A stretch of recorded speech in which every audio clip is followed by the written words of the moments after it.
Bismillahirrahmanirrahim. Assalamu alaikum dear students. How are you? I hope you'd be fine. Think new syllabus mathematics book 2 और आज हम कर रहे हैं आपका चैप्टर नंबर 6 फाइनेंशियल ट्रांजैक्शंस में एक्सरसाइज 6C का लास्ट क्वेश्चन। लेकिन इस क्वेश्चन को करने से पहले हम थोड़ा सा रिकॉल करेंगे जो हमने बुक 1 के अंदर चैप्टर नंबर 9 रेट रेशो के अंदर जो हमारे पास क्वेश्चंस थे और वहां पर हमने ये क्वेश्चंस सॉल्व किए थे। इफ यू रिमेम्बर, मैं आप लोगों को डिस्क्रिप्शन बॉक्स में उसका लिंक भी दे दूंगी। एक्सरसाइज 9A में आपके पास इसी टाइप का सेम क्वेश्चन था, question number 17 on page number 216, but this question belongs to book 1। ठीक है, जिस क्वेश्चन की मैं बात कर रही हूँ जो बिल्कुल एग्जैक्टली ऐसा ही था वो आपके पास बुक 1 के अंदर था, and this question that we are going to do today is in book 2। इस तरह के जितने भी क्वेश्चंस होते हैं जहां पर आपके पास इनिशियली कुछ और रेशोज होता है और उसके बाद कुछ चेंजेस आने के बाद वो रेशो ऑल टुगेदर चेंज हो जाता है, तो ऐसे क्वेश्चंस के अंदर आपको प्रोपोर्शन का जो फॉर्मूला है, प्रोपोर्शन का जो कॉन्सेप्ट है, उसको यूज करना होता है। ठीक है, let us take an example first and try to understand what these type of questions basically are related to. ठीक है, so if we talk about that particular question, it says the question number 17 I'm talking about, the number of roses, sunflowers, and tulips a florist has are in the ratio 5:6:9. After the florist sell 50 roses, the ratio became 3:4:6. So actually what happens, like if for example I have uh, a sum of money divided into three children, Sam, Sarah, and Ali, right? And they have a total sum of money divided like Sam has 21,000, Sarah has 15,000, and Ali has, let's say,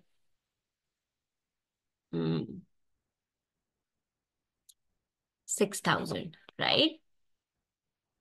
अगर हम उनके ratios calculate करें तो first we are going to simplify it with 1000, will get 21 ratio 15 ratio 6, and we can further simplify it by 3, so it would be 3 sevens are 21, 3 fives are 15, and 3 twos are 6। ठीक है, तो अब आप actual amount और जो इनका proportion है उसको जरा चेक करो। यहाँ पर आपके पास 7:5:2 का इनिशियल रेशो है।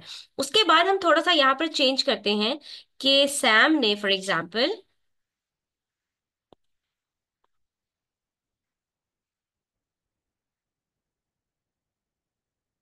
सैम के पास 21,000 थे, सारा के पास 15,000 थे, और अली के पास 6,000 थे। सैम ने अपने फॉर एग्जाम्पल 3,000 रुपीज अली को दे दिए। ठीक है, तो क्या होगा, सैम के पास से 3,000 रुपीज कम हो जाएंगे और अली के पास 3,000 रुपीज ऐड हो जाएंगे।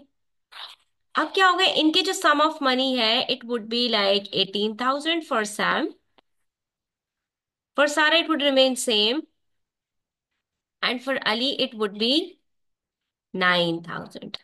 ठीक है, अब जब हम इनको सिंप्लीफाई करेंगे तो हमारे पास आंसर्स क्या आते हैं, तो इट वुड बी लाइक, अब 1000 से सिंप्लीफाई करेंगे तो it would B 18 ratio 15 ratio 9, और फिर 3 से सिंप्लीफाई करेंगे तो 3 6 आर 18, 3 5 आर 15, एंड 3 3 आर 9। अब आप देखिए यहाँ पर जब एक्चुअल अमाउंट्स के अंदर कोई ट्रांजेक्शन होती है, कुछ यहाँ पर चीजें जो है वो ऐड और सब्ट्रैक्ट होती हैं, चाहे विद इन चाहे आउटसाइड, तो हमारा जो ओवरऑल रेशो होता है उसके ऊपर इम्पैक्ट आता है, और रेशोज की जो है वो क्वांटिटीज चेंज हो जाती है। ऑल्दो हमारे पास जो सम ऑफ मनी है तीनों का जो टोटल है वो सेम है, 21,000, 15 और 6 को हम अगर ऐड करें तो हमारे पास यहाँ पर टोटल क्या आएगा, 21 + 15 is 36, 36 + 6 = 42, और इन तीनों को ऐड करें तब भी हमारे पास 42,000 रहेगा। लेकिन यहाँ पर आप देख सकते हो कि रेशोज के अंदर चेंज आ जाता है। ठीक है, तो अगर हमें रिवर्स वर्किंग करनी हो तो फिर हम क्या करते हैं, हम प्रोपोर्शन को फाइंड आउट करने की कोशिश करते हैं, और अगर प्रोपोर्शन हमें नहीं पता होता तो हम उसको सपोज करते हैं एक्स के साथ। तो यहाँ पर जो हमारे पास क्वेश्चन है उसके अंदर भी we have to do the same. Let's see कि how are we going to solve this question. It says, can Shaha and David invested some money in a startup company in the ratio 3:5:4? ठीक है, so let us write it down over here कि there are 3 person can Shah and David. ठीक है। इनके हमें initial जो amounts है, actual amounts वो नहीं बताए, सिर्फ हमें रेशो बता दिया। ठीक है। That is 3:5:4। यहां से सबसे पहले ये चीज आपको बिल्ड करनी है, ये अपना कॉन्सेप्ट समझना है कि जब भी रेशो गिवन होता है तो उनके जो एक्चुअल अमाउंट्स होते हैं वो सेम प्रोपोर्शन में होते हैं। यानी 3, 5 और 4 को हम किसी भी सेम नंबर से मल्टीप्लाई करेंगे तो हमें इनके एक्चुअल अमाउंट्स पता चल जाएंगे। जस्ट लाइक हेयर कि जब 7, 5 और 2 इन तीनों को हम मल्टीप्लाई करेंगे 3000 से, तीनों को 3000 से मल्टीप्लाई करेंगे तो 7 3 multiply by 3000 is equal to 21,000। 5 multiply by 3000 is equal to 15,000। 2 multiply by 3000 is equal to 6,000। तो आप देख सकते हो कि जो एक्चुअल अमाउंट है और जो रेशियो है उनके बीच में सेम प्रोपोर्शन फॉलो होता है। तो अगर आपको यहां पर इनके एक्चुअल अमाउंट्स नहीं पता तो आप यहां सपोज करोगे कि suppose their actual amounts are 3x, 5x and 4x। यानी whatever number we are going to multiply the ratios with, it would be the same for all three quantities. ठीक है। तो सबसे पहले हमने यहां पर कहा कि अगर इनका जो रेशियो है 3:5:4 है तो इनके टोटल सम ऑफ मनी क्या होंगे? 3x, 5x and 4x। ठीक है, ये हम सपोज करेंगे। उसके बाद कह रहे हैं at the end of the year Shah decided to give PKR 85,000 of his share of the profit to Ken. In doing so, the ratio of the profits received by Ken, Shah and David became 4, 6 and 5। तो यहां पर हमने सबसे पहले क्या करना है, हम यहां पर लिखेंगे, सबसे पहले we are going to suppose that their initial amounts would be 3x, 5x, and 4x respectively for Ken, Shaha, and David, right? Later on, it says Shaha decided to give PKR 85,000 of his share of the profit to Ken. So it means 85,000 from the actual amount of Shaha is decreasing from Shaha and increasing the amount of Ken। ठीक है। तो शाह के पास से 85,000 subtract हो जाएंगे और केन के amount में यानी 3x में 85,000 ऐड हो जाएंगे। ठीक है। 5x - 85,000 हो जाएगा और 3x + 85,000 हो जाएगा। ठीक है। इतनी बात सबसे पहले आपको अच्छी तरह से अंडरस्टैंड करनी है कि यहां पर ट्रांजैक्शन बेसिकली हो क्या रही है। In doing so the ratio of the profits received by Ken, Shah and David became 4:6:5। और इस ऐसा करने के बाद इनके जो रेशोज हैं उसके अंदर थोड़ा सा चेंज आ गया और इनके जो रेशोज हैं वो 4:6:5 के अंदर चेंज हो गए। As we discussed over here कि सैम, सारा और अली के जो इनिशियल अमाउंट्स थे उसका जो रेशो था 7:5:2 था। लेकिन जब सैम ने अपने 3,000 अली को दे दिए तो इनका जो सम ऑफ रेशोज है वो चेंज हो गया। ठीक है। तो यहाँ पर हमारे पास जो रेशोज है वो चेंज हो जाता है। लेकिन आपको इतनी बात पता होनी चाहिए बच्चों कि ये जो दोनों रेशोज हैं इसके अंदर हमारे पास 21,000 में से जब हम 3,000 माइनस करेंगे और इसी तरह 6,000 में 3,000 प्लस करेंगे तो इन दोनों के बीच में जो रेशो है वो इक्विवेलेंट होगा 6:3 के। ये चीज आपको यहाँ पर समझनी पड़ेगी। गौर से देखिए यहाँ पर हो क्या रहा है, जो सैम का इनिशियल अमाउंट है 21,000, उसमें से हम 3,000 सब्ट्रैक्ट कर रहे हैं तो हमारे पास 18,000 आ रहा है। 6,000 में 3,000 ऐड कर रहे हैं तो हमारे पास 9,000 आ रहा है। और फिर जब हम 18,000 और 9,000 का रेशियो कैलकुलेट करते हैं तो वो हमारे पास 6:3 का रेशियो आ रहा है। इस चीज को सबसे पहले आपने अंडरस्टैंड करना है। ठीक है। अच्छा, अब आ जाइए इधर। सबसे पहले हमने ये सारी चीजें सपोज की हुई हैं और अब हमने यहाँ पर नेक्स्ट स्टेटमेंट के अंदर इस चीज को मेंशन करना है। इन्होंने हमसे सवाल में पूछा है the determine the amount of profit they received all together. तो सबसे पहले हम क्या कहेंगे, हम कहेंगे कि यहाँ पर हमारे पास जो केन का अमाउंट है 3x + 85,000, इसका जो टोटल आंसर आएगा उसका जो रेशो होगा वो 4 के इक्विवेलेंट होगा। इसी तरह जो शाह का अमाउंट है 5x - 85,000, उसका जो भी आंसर आएगा वो इक्विवेलेंट होगा 6 यूनिट्स के। और डेबिट का 4x है तो वो 5 के बराबर ऐसे ही होगा। तो अब इसमें से आपको कोई से भी दो रेशोज उठाने हैं और जो नया रेशो है उसके इक्विवेलेंट रख के इसको आपने सॉल्व कर लेना है। तो यहां से आपके पास x की वैल्यू कैलकुलेट हो जाएगी। ठीक है। अब आपको ये चीज समझनी है कि यहां तक आपने जब अपने जो है वो इक्वेशंस बिल्ड कर ली, तो आप इसमें से कोई से भी दो क्वांटिटीज उठाएंगे और जो न्यू रेशोज हैं, जो उसके रिस्पेक्टिव न्यू रेशोज हैं, उसके अगेंस्ट में रखकर एक्स की वैल्यू कैलकुलेट कर सकते हैं।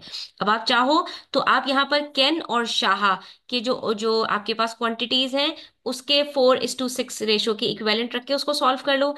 आप चाहो तो शाह और डेविड इन दोनों के साथ 6:5 रेशो रख के सॉल्व कर लो। और आप चाहो तो केन और डेविड एक साथ रख के 4:5 के उसमें सॉल्व कर लो। तीनों सिचुएशंस में आपके पास आंसर सेम आएगा। एक मैं आपको करके दिखाती हूँ और बाकी भी दोनों आप अपने पास चेक कर सकते हैं, ठीक है। तो अब यहाँ पर हम इसको किस तरह से सॉल्व करेंगे, using the concept of equivalent fractions. Equivalent ratios को हम ट्रांसफॉर्म कर देते हैं इक्विवेलेंट फ्रैक्शंस में। ये हमारे पास बन जाएगा 3x + 85,000 अपॉन 5x + 85,000। सबसे पहला स्टेप हमने क्या किया, यहाँ पर हमने केन और शाह इन दोनों का रेशो उठाया और इनके जो इक्विवेलेंट रेशोज हैं, दैट इज 4:6, वो हमने उठाया। और जब हम इसको सॉल्व करेंगे तो ये हमारे पास आंसर आ जाएगा, ठीक है। क्रॉस मल्टीप्लीकेशन करेंगे। क्रॉस मल्टीप्लीकेशन के अंदर 6 × 3x + 85,000 on the left hand side, और ये दूसरी तरफ चली जाएगी इक्वेशन, और ये आपके पास 5x + 85,000 यहाँ पर मल्टीप्लाई हो जाएगा। अब जब आप इसको सॉल्व करना स्टार्ट करेंगे तो आपके पास आहिस्ता आहिस्ता एक्स की वैल्यू कैलकुलेट हो जाएगी।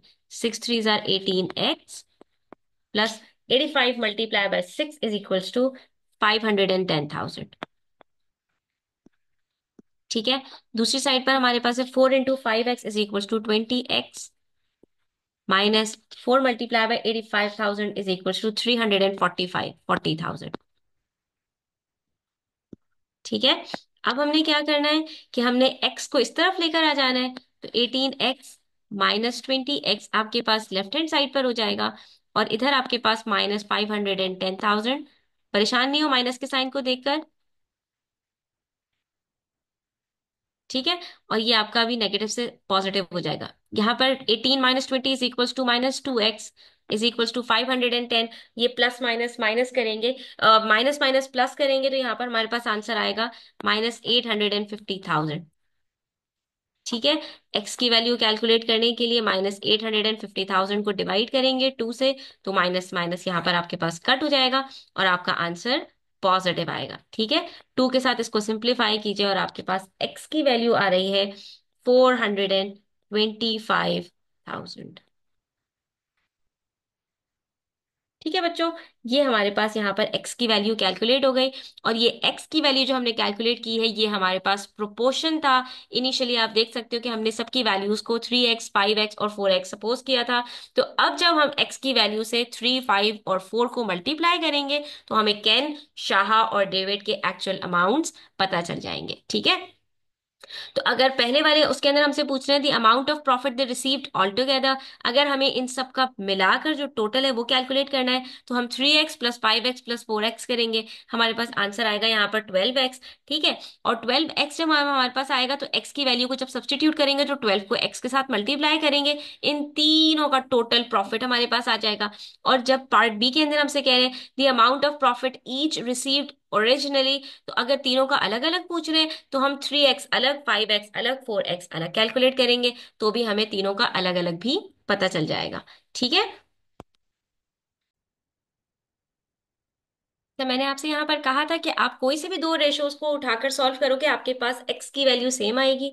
तो आप चाहे 3x + 85,000 ratio 4x is equals to 4:5 करो, या 5x - 85,000 ratio 4x is equals to 6:5 करो, आपके पास आंसर वही 425,000 आएगा, ठीक है। सबसे पहले आपको ये चीज अंडरस्टैंड करनी है कि जब आपके पास तीन क्वांटिटीज होती हैं तो उसके अंदर कोई सी भी दो क्वांटिटीज का इक्विवेलेंट रेशो में आपके पास जो प्रोपोर्शन आएगा that would be the same, ठीक है। लेकिन आपने कोई एक करना है, ये तीनों यहाँ पर नहीं करने, ये मैंने आपको सिर्फ समझाने के लिए किया है, ठीक है। अच्छा, उसके बाद यहाँ पर वापस आ जाइए ओरिजिनल क्वेश्चन की तरफ। इसके अंदर हमसे कहा था the amount of profit they received all together, तो हम सबसे पहले क्या करेंगे कि सम ऑफ देयर प्रॉफिट्स हमारे पास क्या है, हम इन सबके प्रॉफिट्स को ऐड कर लेते हैं। तीनों के जो प्रॉफिट्स हैं हमारे पास वो क्या है बच्चों, तो वो है हमारे पास 3x + 5x + 4x, ठीक है। तो ये हमारे पास क्या बनता है, 12x, और x की वैल्यू को अब सब्स्टिट्यूट करेंगे, तो 12 को आपने मल्टीप्लाई करना है 425,000 से। जब आप मल्टीप्लाई करोगे तो आपके पास यहाँ पर आंसर आ जाएगा 12 × 425,000 का 5100,000। ठीक है, ये इनका टोटल जो प्रॉफिट है वो है। और उसके बाद फिर हमें यहाँ पर ये फाइंड आउट करना है कि तीनों का अलग अलग प्रॉफिट कितना होगा। तो तीनों का अलग अलग प्रॉफिट निकालने के लिए सिंपल है, आप यहाँ पर 3x करोगे, 3 को x के साथ मल्टीप्लाई करोगे तो आपको कैन का पता चल जाएगा। 5 को x के साथ मल्टीप्लाई करोगे शाह, और 4 को मल्टीप्लाई करोगे x के साथ तो डेबिट का पता चल जाएगा। तो ये देखिए आपके पास यहाँ पर आंसर आ गया। 3 को मल्टीप्लाई किया 425,000 से तो 1275,000 आंसर आ रहा है।